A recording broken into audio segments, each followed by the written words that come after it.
Hi students, this is part 3 from Unit 1 Electrostatics. So far in electrostatics, we have studied charges, properties of charges, and especially quantification of charge, that is Q is equal to NE.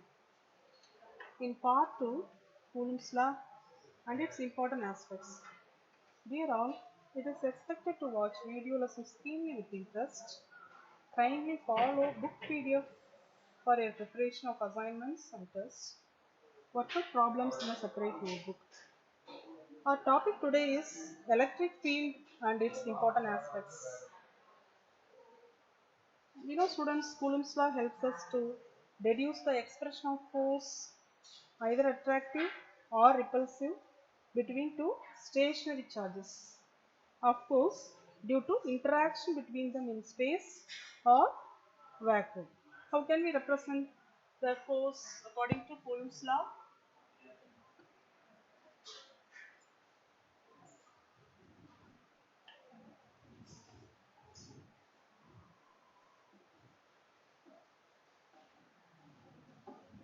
F 1 vector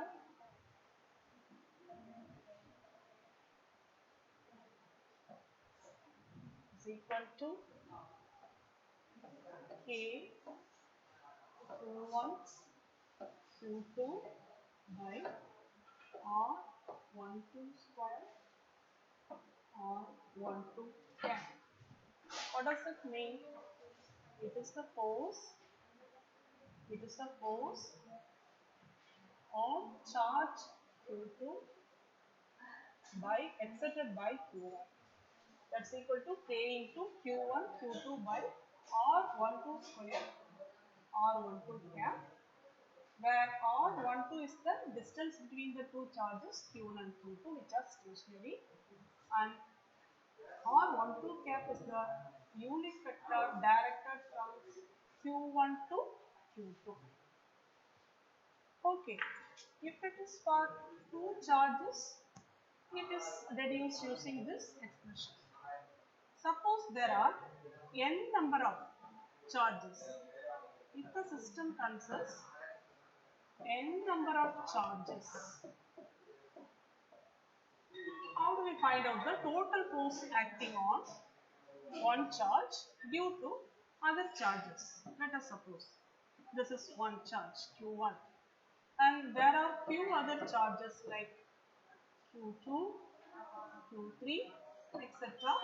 up to Qn. So, suppose the force exerted on Q1, force exerted on Q1. What is the force exerted on Q1? It is force F1 to vector. Likewise, we have to find out the force exerted on force 1 due to Q3 and what's the force exerted on Q1 due to Qn. And it is found using superposition principle. Superposition principle.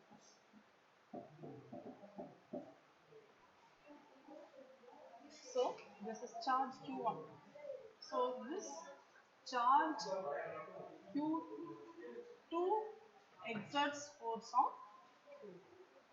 So that force is represented as F12 vector. This force, if it is the distance, then it is the distance measured as R21 caps.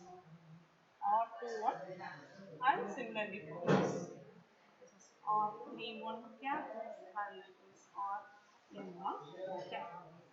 Let us find out the total force on Q1 due to these charges Q2, Q3 up to Qn, and as we said it is due to superposition principle, which states that the total force acting on one charge due to other forces is equal to the vector sum of the forces exerted on it by all other charges. How to find? It is F total vector equal to F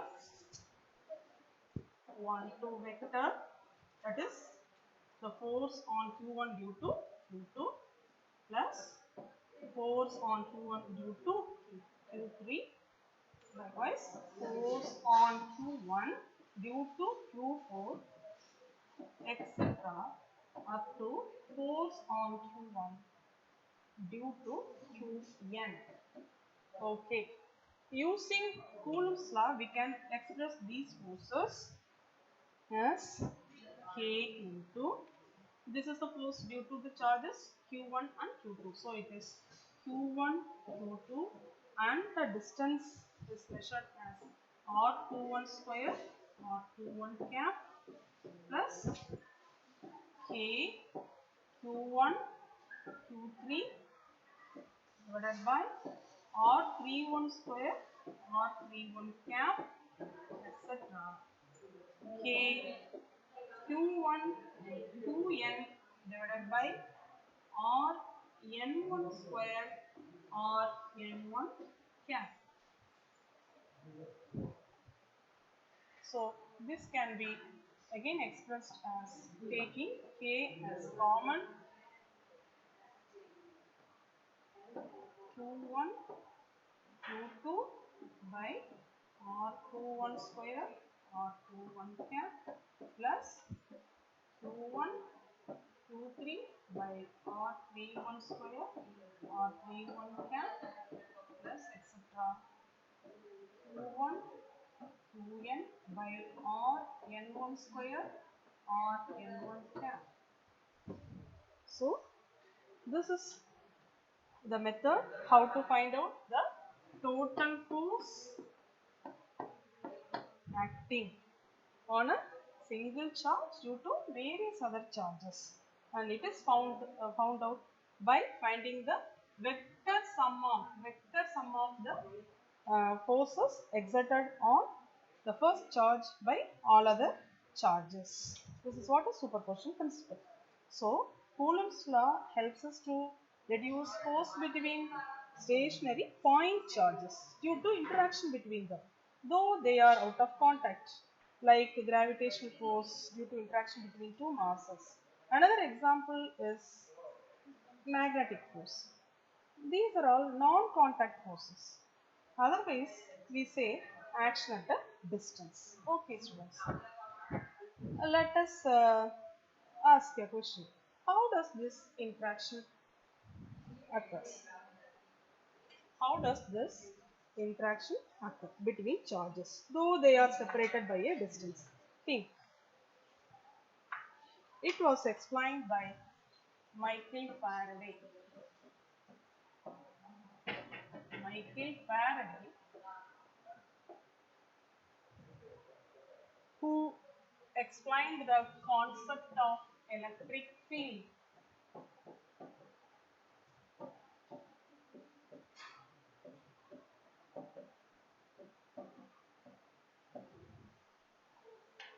So keep us mind, this is electric field with stationary charges. But in current electricity unit 2, we have learned, students, it's electricity or electric field due to moving charges. Okay. Now let us learn Michael Faraday's concept of electric field. Let us take a charge which is known as a point charge. It is represented as usual with a letter Q. So you should know what's the meaning of point charge. Point charge has zero mass and zero dimension, but it has only spatial extent. An example for point charge is electron we can take, and this is Q, which is point charge. And let us take a point P. Assume a point P where we have kept a test charge. It is represented by Q naught. So this is point charge,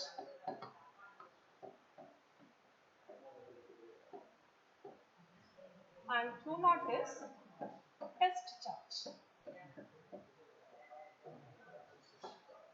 So point charge அப்படின்னு சொன்னா mass இருக்காது, dimension இருக்காது, ஆனா space மட்டும் occupy பண்ணும். அப்ப test charge அப்படிங்கிறது என்னன்னா charge of very small magnitude. அது ஒரு யூனிட் சார்ஜ் கூட நம்ம எடுத்துக்கலாம். Charge of very small magnitude. This is according to Michael Faraday. அப்ப இப்போ ஒரு சார்ஜ் இருக்கு, அந்த சார்ஜ் சுத்தி எலக்ட்ரிக் ஃபீல்ட் இருக்கு அப்படிங்கறது நம்ம எப்ப தெரிஞ்சுக்கலாம்? இன்னொரு சார்ஜ் கொண்டாந்து வச்சு நம்ம டெஸ்ட் பண்ணும்போது தான் அங்க ஏற்கனவே ஒரு சார்ஜ் எக்ஸிஸ்ட் ஆகிருக்குங்கிறத தெரிஞ்சுக்கலாம் இல்லையா?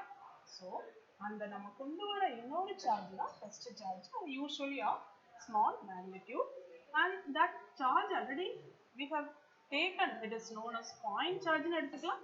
அதை இன்னொரு விதமா source charge அப்படின்னு சொல்லலாம்.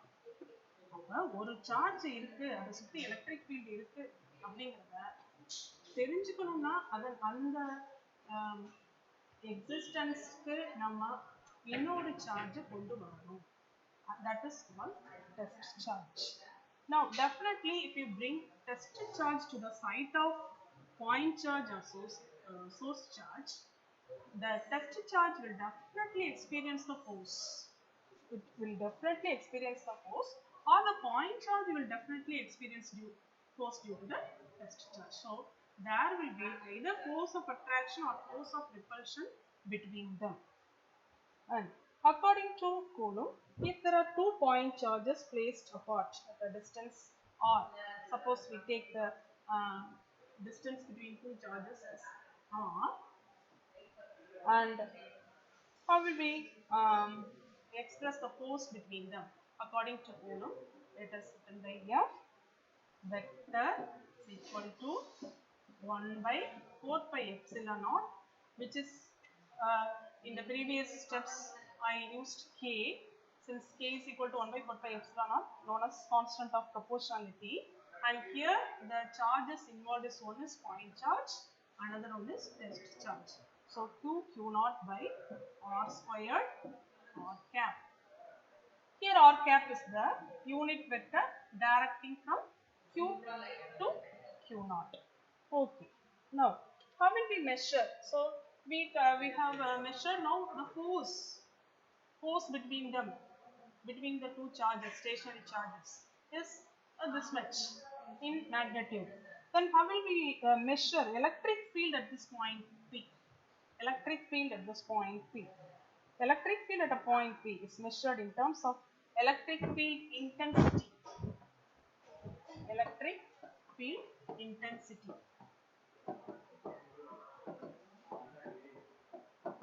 which is usually denoted by the letter E, and it is also a vector quantity, E vector.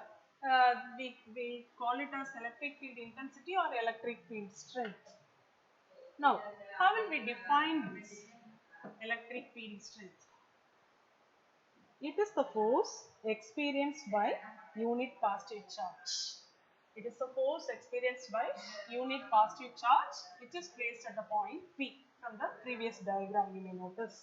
And this E vector can be expressed as F vector by Q naught.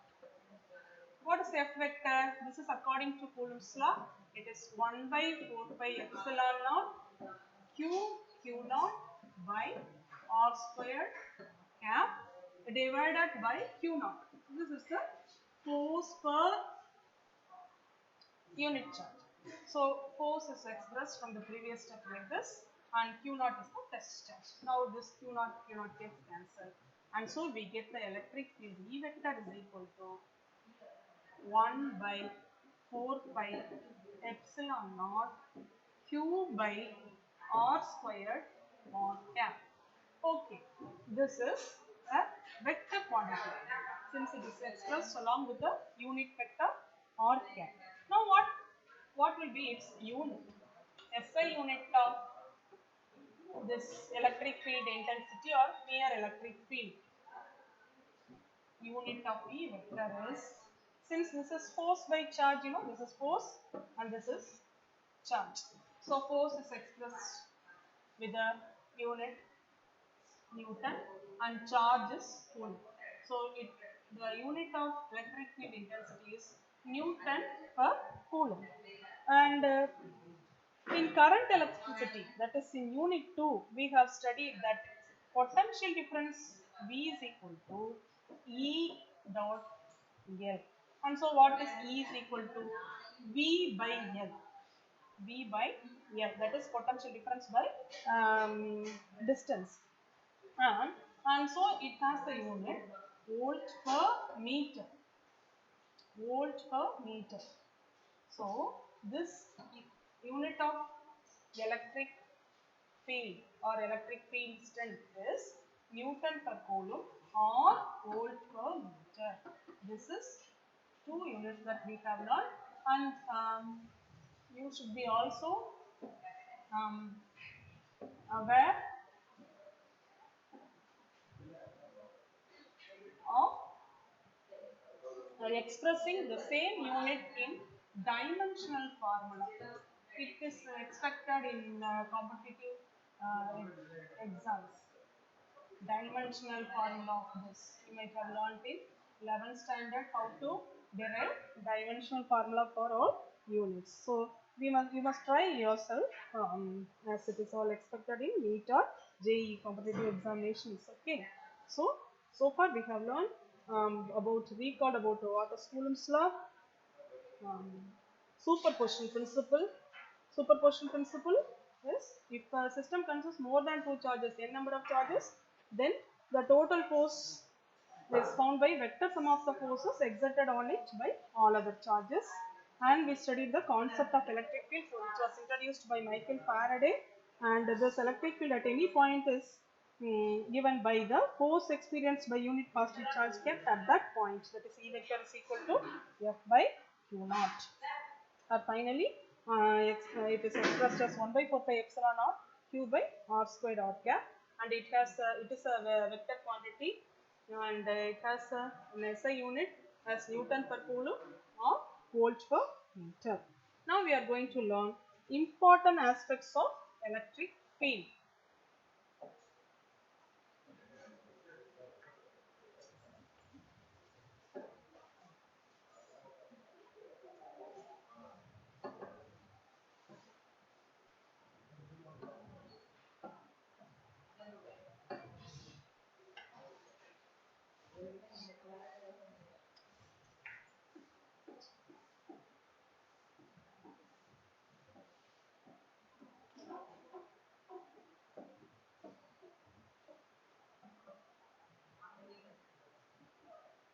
Important aspects. The first important aspect is that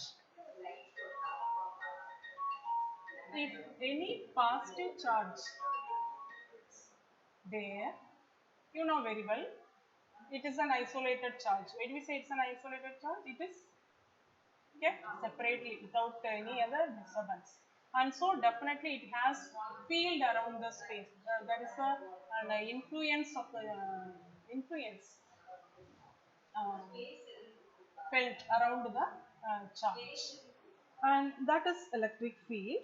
Let us suppose take a point P. See, we have placed a positive charge,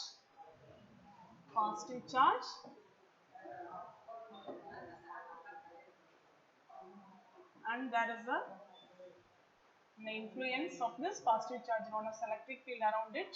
And let us find out the electric field at point P.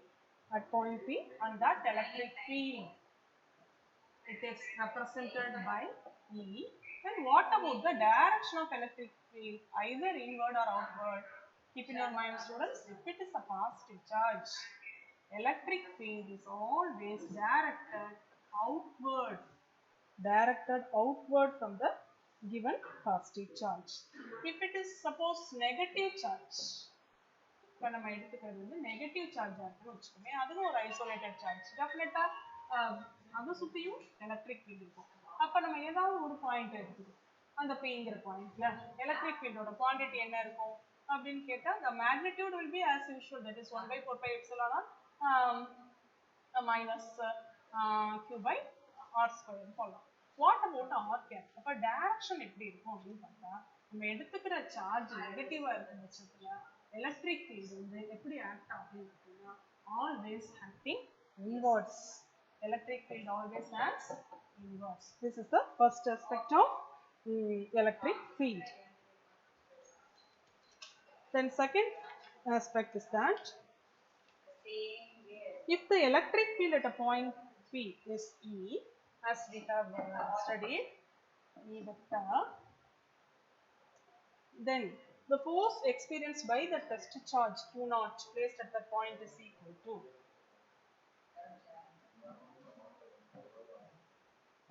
F vector and the test charge is Q naught. So how will we express then the force? It is Q naught into E. This we can very well know from the previous concept of electric field, that is it is the force by Q naught from the definition of electric field. And so what is F vector is equal to Q naught into electric field. Okay, and this is Coulomb's law in terms of electric field. This aspect is Coulomb's law in terms of electric field.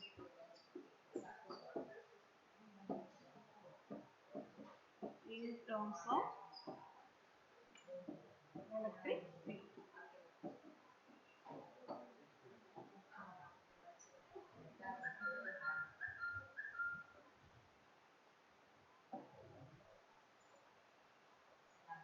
Let us now come to the third aspect.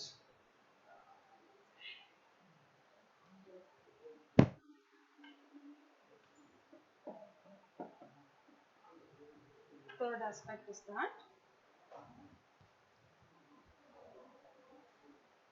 from the expression of electric field E vector is equal to 1 by 4 pi epsilon naught Q by R square cap. It is understood that this electric field is independent of Q naught. Independent of Q naught. That means just look at this equation. E vector is equal to 1 by 4 pi epsilon naught Q by R square R cap ல எங்காவது Q naught இருக்கா? இல்ல. அது நம்ம E naught குள்ள எக்ஸ்பிரஷனை கண்டுபிடிக்கும் போதே அது கேன்சல் ஆச்சு. இது எக்ஸ்பிரஷன் வைஸாவும் நம்ம சொல்லலாம். இதுல இருந்து என்ன கான்செப்ட் புரிஞ்சுக்கிறோம் அப்படிங்கிறது, எப்பவுமே ஒரு எலக்ட்ரிக் ஃபீல்டு, ஒரு சார்ஜோட எலக்ட்ரிக் ஃபீல்டை கண்டுபிடிக்கணும்னா அந்த சார்ஜோட எலக்ட்ரிக் ஃபீல்டு E naught அப்படிங்கிறது பாயிண்ட் Pல எவ்வளவு இருக்குன்னு பார்த்தா கொண்டு வர டெஸ்ட் சார்ஜை பொறுத்தெல்லாம் அமையாது. டெஃபினட்டா டெஸ்ட் சார்ஜுக்கும் நம்ம வச்சிருக்க சோர்ஸ் சார்ஜுக்கும் எந்த சம்பந்தமும் இல்லை. டெஸ்ட் சார்ஜ்ங்கிறது டெஸ்ட் பண்றதுக்கு தான். அப்ப சோர்ஸ் சார்ஜோட எலக்ட்ரிக் ஃபீல்டுங்கிறது டோட்டலா independent of the test charge Q naught. இதுதான் third aspect. Now let us come to the fourth aspect. Fourth aspect is that since electric field is a vector quantity, அப்ப எந்த ஒரு வெக்டர் குவான்டிட்டினாலும் என்ன ஆகும், ஒவ்வொரு பாயிண்ட்லயும் ஒவ்வொரு டைரக்ஷன் இருக்கும், யூனிக் டைரக்ஷன் இருக்கும், மேக்னிடியூடும் இருக்கும். அப்படிங்கும்போது இப்ப எலக்ட்ரிக் ஃபீல்டை பொறுத்த வரைக்கும் எப்படி இதை நம்ம வந்து ப்ரூவ் பண்ணலாம் அப்படின்னு பார்த்தா, ஒரு positive charge, let us take a positive charge. ஒரு பாசிட்டிவ் சார்ஜ் ஓகேயா. Then we choose different points. We choose different points like let us choose any point like P and Q and R. So we have placed positive charge, that is the source charge or point charge. இதோட electric field அப்படிங்கிறது point Pல எவ்வளவு இருக்கு அப்படின்னு பார்க்கலாம். அது EP அப்படிங்கிற ஒரு magnitude இருக்கு. ரைட்டா, இது ஒரு வெக்டர் பாயிண்ட். இப்போ இதே மாதிரி ஆர்ங்கிற பாயிண்ட்ல what will be the electric field அப்படின்னு பார்த்தா, அது it will be different magnitude of ER vector. So இதே plus q நால point q ல how much of electric field will be there அப்படின்னா eq. இப்போ இதுல ஒரு விஷயம் நம்ம அப்சர்வ் பண்ணணும். மேக்னிடியூட பொறுத்த வரைக்கும் EP அப்படிங்கறதோட மேக்னிடியூட், EQ அப்படிங்கறதோட மேக்னிடியூட், ER அப்படிங்கிற மேக்னிடியூட் இஸ் பாயிண்ட் P ல இருக்கிற மேக்னிடியூடும் பாயிண்ட் 2 ல இருக்கிற எலக்ட்ரிக் ஃபீல்டோட மேக்னிடியூடும் பாயிண்ட் R ல உள்ள எலக்ட்ரிக் ஃபீல்டோட மேக்னிடியூட் டெஃபினட்டா ஈக்குவலா இருக்காது. Varies, definitely it varies. That means which would be greater. Just imagine the point which is closer to the charge, point charge or the source charge, definitely electric field will be greater there. So அப்போ EP தான் electric field at point P தான் greater ஆ இருக்கும். அடுத்து which is the next point which lies closer to plus Q, it is Q. அப்போ the electric field at point Q would be definitely greater, magnitude would be greater than Q. And if you take ER and that magnitude would be greater than other two, P and Q. See, so it is understood very well from the diagram that magnitude of the electric field at point P is stronger than the magnitude of electric field at point Q and R because they lie closer. So at each and every point the magnitude of electric field varies and direction also varies. That is why it is said to be a vector quantity. As we know that any vector quantity has unique direction at its point. Okay, so this is the fourth aspect regarding electric field.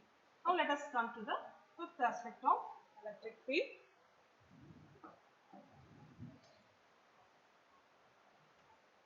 So when you just take the definition of electric field, it is assumed that the test charge Q naught is always taken sufficiently smaller in magnitude, so that this test charge will not move the source charge. As we know the concept that this is point charge or source charge. To test the existence of field, we are bringing the test charge. You know, this test charge has very smaller magnitude, very smaller magnitude, so that it will not disturb this point charge. It will not move this point charge away. Okay, and in other words, we can say this test charge is made sufficiently small. Test charge is made sufficiently small because it should not modify the electric field. By bringing the test charge, நம்ம ஒரு test charge கொண்டு வரதுனால இந்த நம்ம கொண்டு வர test charge வந்து இந்த Qங்கற சார்ஜோட பாயிண்ட் சார்ஜ் அல்லது சோர்ஸ் சார்ஜோட electric field should not modify. So the electric field should be the same value. அதுக்காகவே எடுத்துக்கிற test charge value எப்பவுமே எப்படி இருக்கணும், smaller magnitude. Now let us come to the sixth aspect of electric field.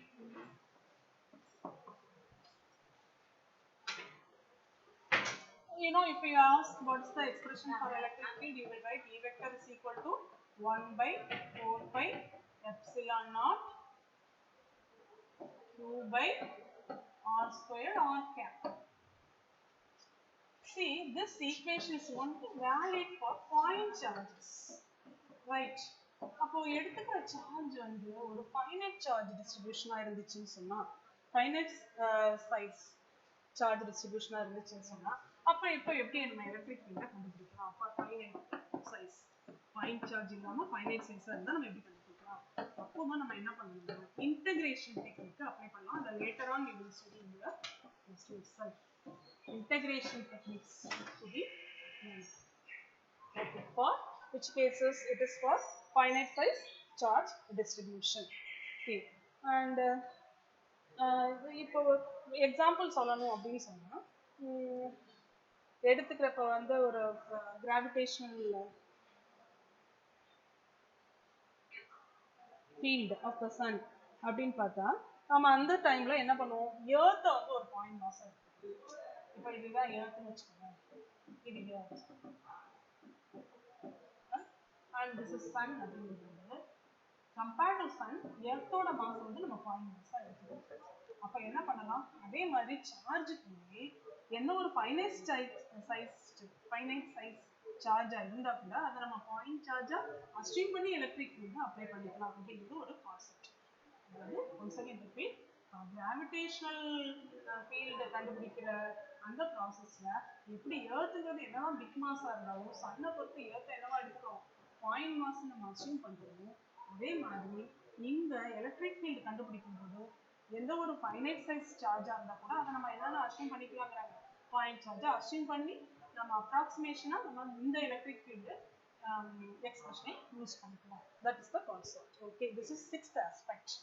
Next, coming to the seventh aspect of electric field.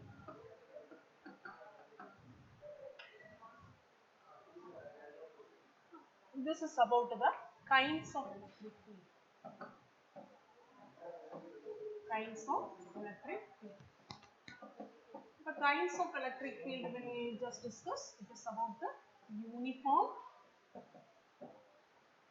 electric field and non-uniform electric field.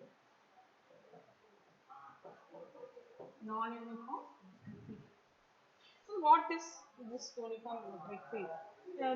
Any uniform electric field will have the same direction and constant magnitude. See here, a few examples given in your textbook itself. They have the same magnitude, constant magnitude, and they follow same direction. This is uniform field. But non-uniform field அப்படிங்கிறது என்ன பண்ணலாம், என்னதான் direction ஒரே மாதிரி இருக்கும் but என்ன ஆகும் magnitude வேற மாதிரி இருக்கும். ஸோ இதை வந்து non-uniform electric field சொல்லலாம். Then many other examples of non-uniform electric field.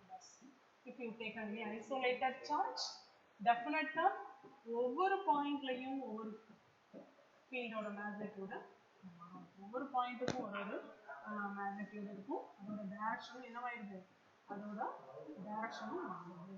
இது example for non-uniform. This is for the any isolated point charge. And some another example also is given for the non-uniform electric field as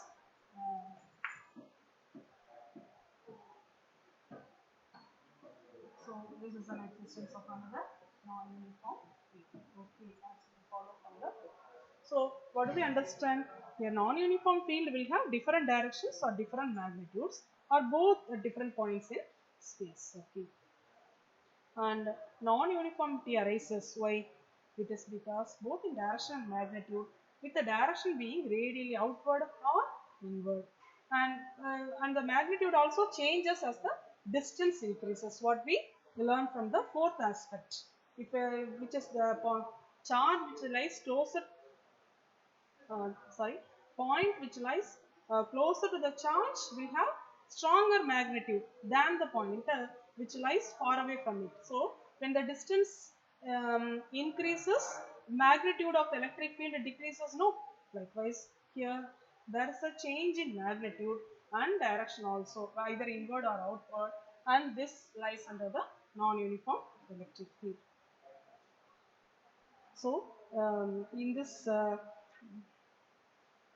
session we have learnt the concept of electric field, which is given by the expression E vector is equal to 1 by 4 pi epsilon naught q by r square r cap, and we learned 7 important aspects of electric field. I just highlight the important points.